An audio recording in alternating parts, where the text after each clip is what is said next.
Alors, il y a quelques semaines, on a eu la chance d'être invité au Meta Marketing Summit. Très bel événement au Grand Rex, c'est le mythique à Paris, donc c'était assez sympa. Beaucoup de monde. Je crois qu'on était 600 ou 700 personnes, Ouais, donc c'était costaud. On n'a même pas eu le temps de faire un selfie comme il faut sur le photocall là, à l'entrée, donc ça c'est dramatique. Mais on a appris quelques trucs et surtout la bonne nouvelle, c'est que la plateforme nous a confortés dans le fait qu'il y avait certaines choses qu'on répète à nos clients et à nos prospects depuis un moment, qui nous ont été confirmées par la plateforme. Donc on va revenir en détail sur ce qu'on a appris pendant cet événement. Glenn, qu'est-ce que t'en as pensé? C'était bien? Pas bien? Le champagne était bon? J'ai beaucoup aimé. Le champagne était correct. Oui, il y a des Dans hot des dogs. événements comme ça. On n'a même pas mangé les j'ai hot pas mangé dogs. d'hot dog, mais Ouais, je suis dégoûté. j'ai bu un peu de champagne. Bon, c'est pas classique. Je sais plus qui c'était. Ça doit être je sais pas. Moi, ce que je retiens de ça, c'est le genre d'événement, moi, qui m'énerve positivement.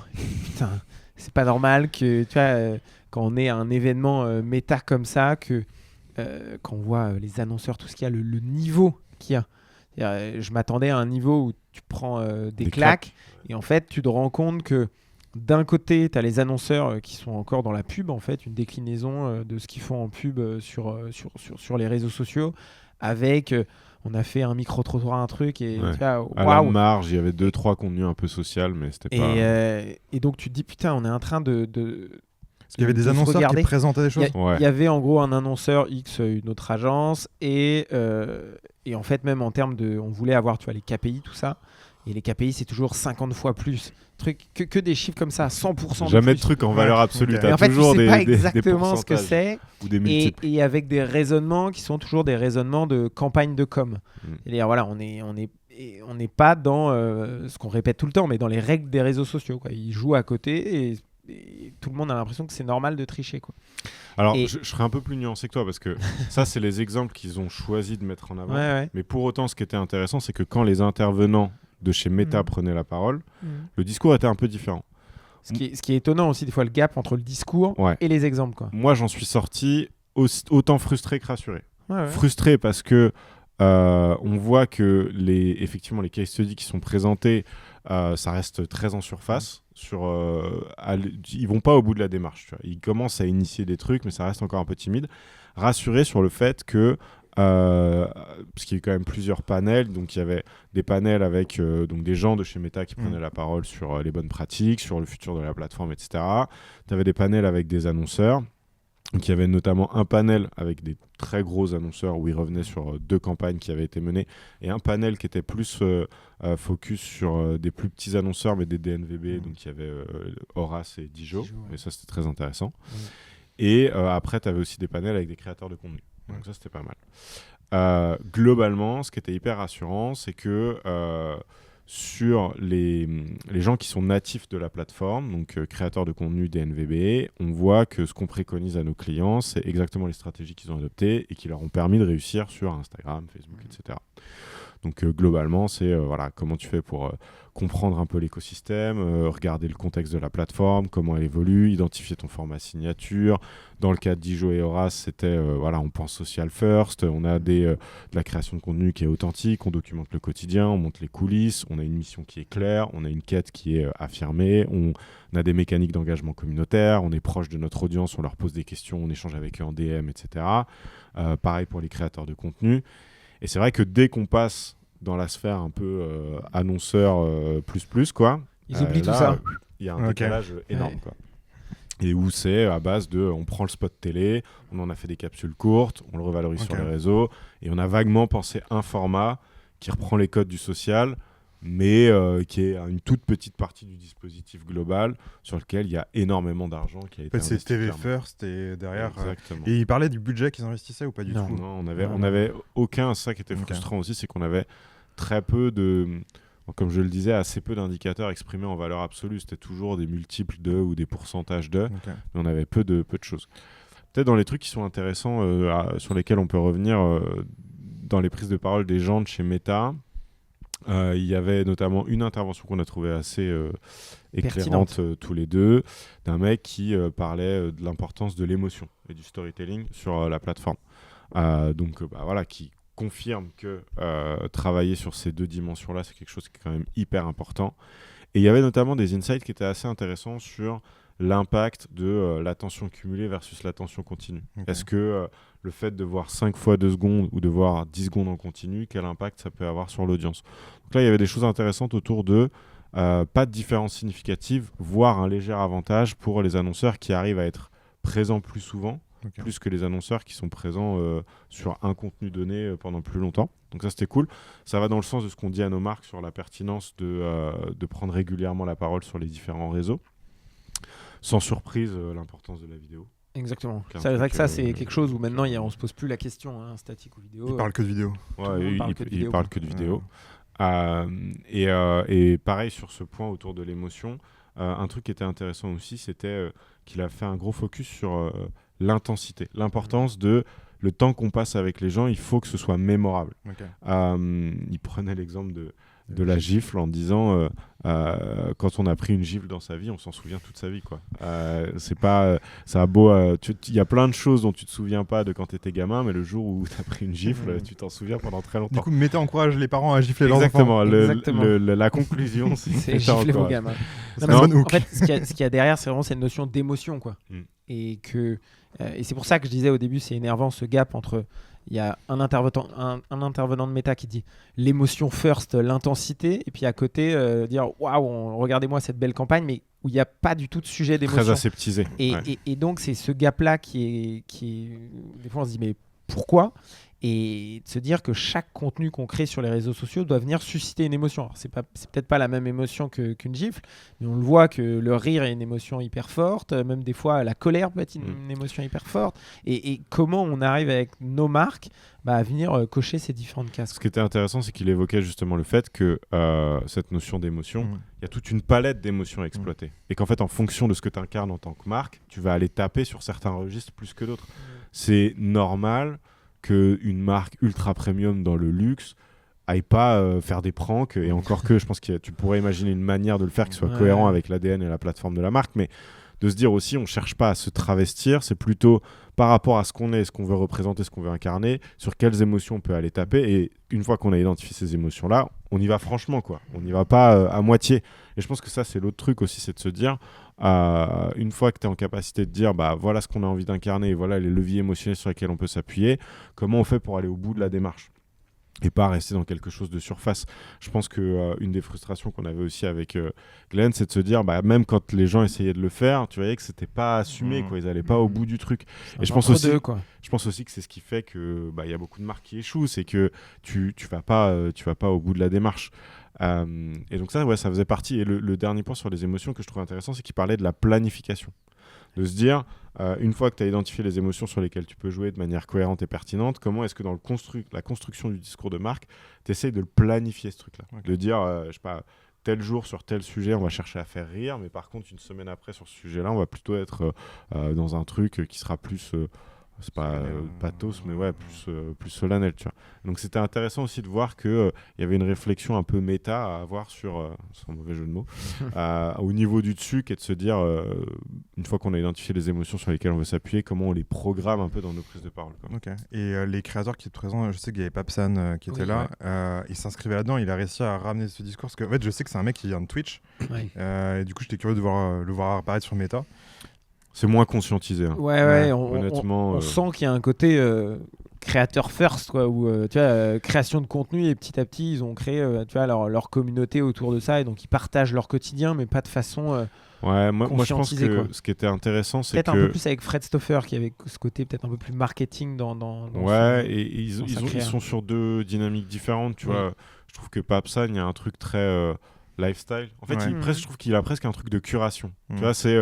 Je fais de la curation, j'ai un mode de vie basé autour de ça, tu vois, genre il y a des trucs que je kiffe, des environnements, des personnes, des objets, tu vois, et en fait c'est presque, je te fais venir dans mon univers dans lequel je te partage un peu tous les trucs qui me font vibrer, versus Fred Stoffer, où clairement c'est un mec, c'est un technicien, d'ailleurs il se présentait plus comme un réalisateur que comme un créateur de contenu, donc il y avait je pense aussi un truc un peu une envie d'asseoir une forme de légitimité autour de avant de passer de l'autre côté de la caméra, presque il l'a fait par nécessité. Il voulait donner vie à certaines de ses idées et il s'est dit je vais les incarner.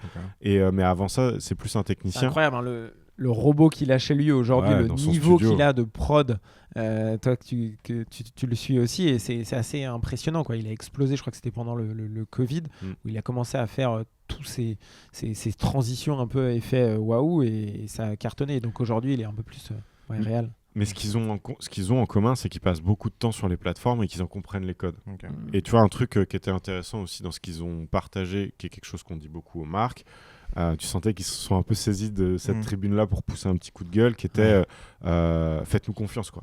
Genre, on connaît notre communauté, on sait ce qui va marcher. Et quand l'intervenant de chez Meta, le panéliste, les questionnait sur c'est quoi un bon brief, bah, c'était il y a un cadre, mais il y a aussi beaucoup de liberté.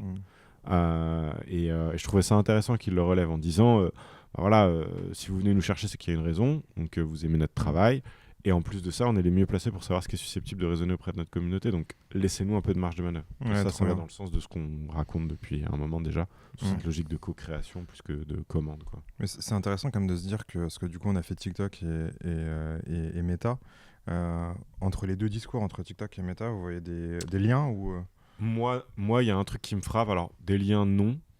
Si ce n'est... La vidéo. La vidéo. Deux liens. La vidéo et l'importance de comprendre le contexte dans lequel la vidéo a la vocation à exister. Je pense qu'il y a vraiment ce truc de compréhension de la plateforme. Par contre, ce qui est assez différent, c'est que, je trouve, TikTok s'adresse beaucoup aux annonceurs et le fait très franchement. Là où j'ai le sentiment que Meta et Instagram en particulier a fait un gros pivot creator first. Et j'ai pas encore eu le temps de l'écouter, mais j'en ai vu des extraits. Il y a Adam Mosseri qui est passé dans le podcast d'un mec que je follow sur Insta, et où il disait que historiquement il trouvait que Instagram avait fait plutôt un mauvais job pour booster la découvrabilité des créateurs de contenu, etc., et qu'ils essayaient d'œuvrer là-dessus, tu vois. Et donc je sens qu'il y a quand même un move, et tu vois, le fait qu'on ait des créateurs de contenu dans les panels au même titre que des annonceurs, je trouve est assez révélateur de la place qu'ils veulent accorder aux créateurs de contenu sur l'écosystème, je pense. Et qu'il y en a de plus en plus, on voit, qui explose sur Instagram, et alors qu'il y avait un moment où la découvrabilité était quand même beaucoup plus faible.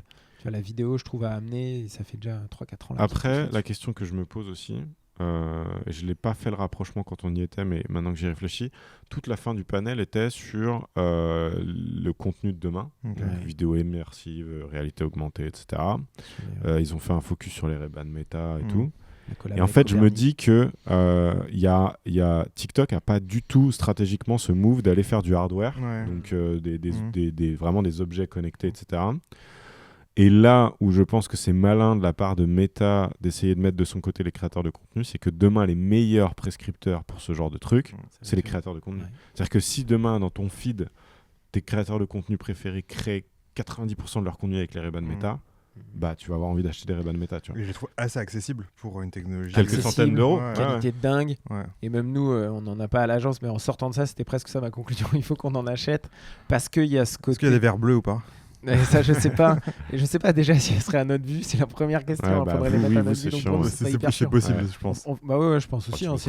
C'est une base de ou même c'est une base de Ray-Ban. Je pense que tu pourrais. De toute façon, c'est dans la monture. Mais c'est la capacité à créer du contenu de façon hyper authentique. Il montrait, je sais plus quelle influenceuse c'était qui avait fait la Fashion Week. C'était bien, le contenu était bien. J'étais assez surpris par la qualité du truc. Ouais, la qualité, la pertinence, ça coche toutes les cases que nous on veut. Le côté immersif. T'as vraiment ce truc de POV. On pourrait les mettre sur un chef de produit. Ils ont fait un test où du coup ils l'ont connecté du coup à d'une casque VR. Des gens qui voulaient être présents à un événement pouvaient être présents grâce au méta, tu vois. Et je trouvais ça assez fou de se dire que cette techno, demain, tu fais des live Twitch avec ça. En fait, dinguerie, quoi. Sur la VR, moi je trouvais ça encore un peu gadget. Honnêtement, les rendus, machin, etc. La capacité d'interaction est assez cool. Le fait de comment tu peux interagir avec ton environnement, etc. Mais je trouvais que c'était assez gadget. Par contre, ce truc d'avoir une caméra embarquée 24/24 avec toi tout le temps et de pouvoir presque... parce que là, en plus, ils sont en train de travailler sur un truc de proprioception, tu vois, un truc de tu peux déclencher l'enregistrement avec des gestes, etc. Et où là, c'est clair que je trouve que ça ouvre des perspectives assez folles et ça continue à aller dans le sens d'un truc qu'on a déjà constaté, qui est que la production de contenu devient de plus en plus accessible. Mais ce que je voudrais relever, c'est par rapport à l'exemple que tu évoquais, qui était effectivement très parlant, sur cette influenceuse mode qui a filmé les coulisses de... Et tout, tu vois, jusqu'à... Elle est dans les toilettes, tu vois, le côté... je vous montre, tu vois, la vraie vie, quoi. Et j'étais assez bluffé par la qualité du contenu à la fin. C'est-à-dire que même en termes d'image, de photographie, du truc, ce que j'imagine que ça a été... Il y a eu de la post-prod sur la colo, des machins, parce que c'était quand même assez fort en termes de rendu. Mais j'aurais jamais pensé que ces lunettes-là étaient en capacité de produire dans un univers où tu te dis Fashion Week, lumière compliquée à gérer, tout ça. T'es en boîte à moitié. Tu couples ça avec de l'IA. Et exactement. Tu peux te faire ton montage et c'est réglé. Donc non, c'était assez... peut-être juste sur la création de contenu, ça me fait penser à un moment, il y a... la conf n'était pas incroyable, mais il montrait l'usage, là c'était dans l'automobile, de la conception, tu vois, de pub, où en fait, et il montrait un mec qui filmait au smartphone, comme tu vois, avec toutes les transitions, et après, boum, ça part en montage, tu vois les effets un peu waouh, et une pub qui coûtait, je sais pas combien de centaines de milliers d'euros, aujourd'hui, en coûte, je sais pas, je dis une bêtise, 5 000 euros, quoi. Tu vois le prix d'un créateur de contenu, il demande les backstage, tu as des formats, c'est beaucoup plus pertinent. Alors, même si ça paraissait presque des vidéos d'il y a 2 ans, c'est pour ça que je dis s'étonner de ça, c'était presque un peu étonnant, mais ça montrait que Meta était aussi en train de dire que le contenu va être beaucoup plus accessible à faire et qu'en fait, ce qu'on va privilégier, soit c'est quelque chose de très créatif, soit c'est quelque chose de très authentique, mais ça... Il n'y aura plus d'entre-deux, quoi. Exactement. Ouais. Et c'était marrant parce que le gars relevait que le mec était venu shooter, je crois que c'était pour Seat qu'ils avaient fait ça. Ouais, c'était pour Seat.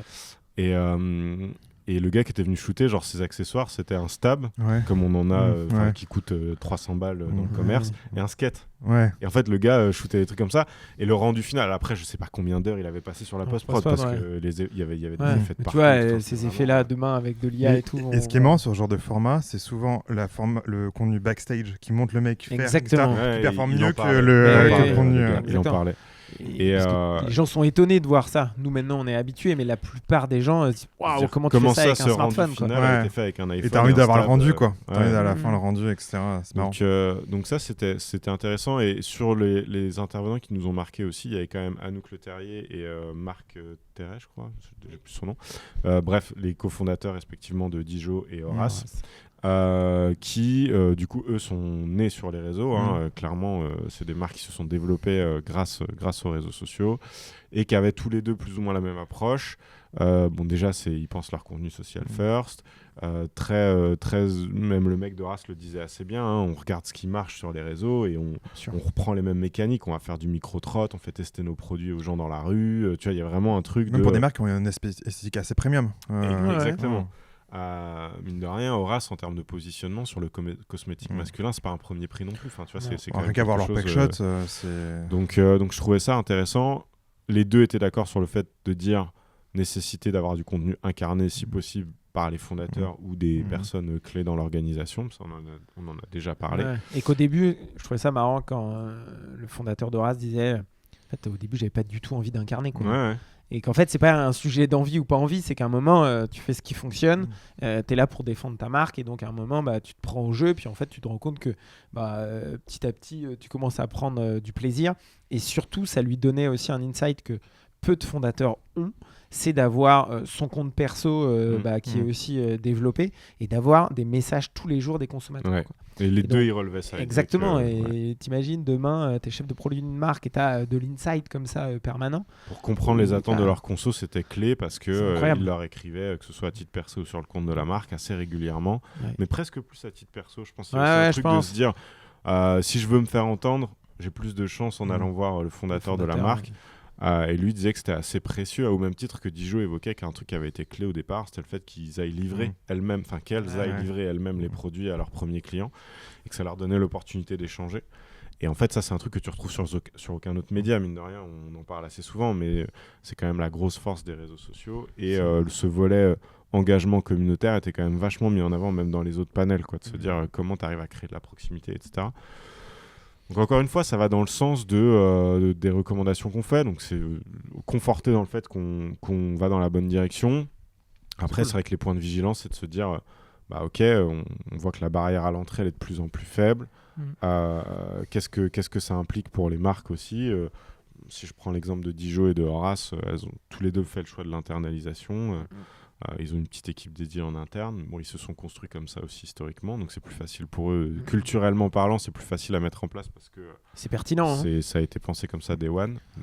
Mais la bonne culture, les bonnes personnes, tu vois, c'est ce qu'on a fait même nous chez Tierfest, quoi. Donc, tu vois, c'est aussi cette. Coucou Tom. C'est cette culture-là de se dire, voilà, il y a le jeu des réseaux sociaux, incarnation, poster régulièrement, analyser en permanence. Et des fois, creuse un gap versus un annonceur qui va aller voir une agence, dire j'ai besoin d'une campagne pour ce lancement de produit, et après, on attend le prochain lancement de produit de l'année prochaine. Et c'est là où, et ça fait partie, je pense, de notre mission à nous, comment on essaye de venir combler ce gap-là entre les annonceurs, les créateurs de contenu, et comment les annonceurs, les marques deviennent leurs propres créateurs de contenu, leur propre team. Et c'est ce qu'un Horace a réussi à faire, c'est ce qu'un Dijon a réussi à faire, mais que malheureusement peu de marques qui n'ont pas cette culture-là arrivent à faire. Et pour revenir sur la question que tu nous posais tout à l'heure sur les points communs entre TikTok et Meta, je pense qu'ils étaient tous les deux d'accord. Enfin, en tout cas, ce qui ressortait des échanges, c'était encore une fois ce ponctuel versus fil rouge, qui est un point commun. C'est pareil, tu vois, à partir du moment où tu te dis que l'attention cumulée est aussi importante que l'attention continue, qu'il faut prendre la parole régulièrement, etc., ça implique de fait qu'il faut créer du contenu, entre guillemets, quasiment tout le temps. Alors, tu n'es pas obligé de le faire tous les jours, mais en tout cas, ça implique une forme de prise de parole régulière. Et ça, je pense que c'est un truc sur lequel ils se rejoignent tous les deux. Ils faisaient des différences entre Facebook et Insta, où ils ont fusionné les deux. Là, ils ont parlé de l'écosystème Meta global. Okay. Après, c'était Marketing Summit. Encore que je suis assez surpris qu'ils aient peu parlé des outils conversationnels, style WhatsApp, Messenger et tout. Ils n'en ont pas parlé du tout. Après, c'était très vraiment, quand même Instagram, même les campagnes. J'ai l'impression que même dans leur tête, tu vois, c'était très Instagram first. Mais c'est vrai qu'ils créent pas de césure même dans le langage entre les deux. Non, pas du tout. Okay, hyper intéressant. Merci les gars pour le petit résumé. Je vous fais juste une petite reco. Là, un compte que je vois passer là, c'est la marque DDP. Qui fait son revival à l'ancienne. Et du coup, ils ont fait des collèges, ça. Du coup, ils font des interviews des anciens fondateurs qui racontent le storytelling, et les contenus sont assez cool. Et ça va un peu dans l'esprit. C'est une marque française, ça, DDP Et du coup, c'est assez intéressant parce que c'est du coup la façon de communiquer à l'ancienne qui a été adaptée version du coup là-dessus. Et je trouve que le petit switch entre du coup une marque qui aurait pu très vite aller sur de la communication télé, faire que des lookbooks et basta. Et du coup ils sont sur un côté assez moderne et jeune, et je trouve ça assez cool dans le sens de tout ça. Trop bien. Allez voir DDP. Et peut-être dans les comptes aussi à suivre, je crois qu'il y a aussi le compte avec les méta, les lunettes méta, je crois que c'est Meta Ray-Ban ou quelque chose comme ça, et qui est assez pertinent si vous voulez voir l'usage des lunettes dans différents contextes. Il est quand même assez cool aussi. Muy bien. À la semaine pro. Ciao. Ciao.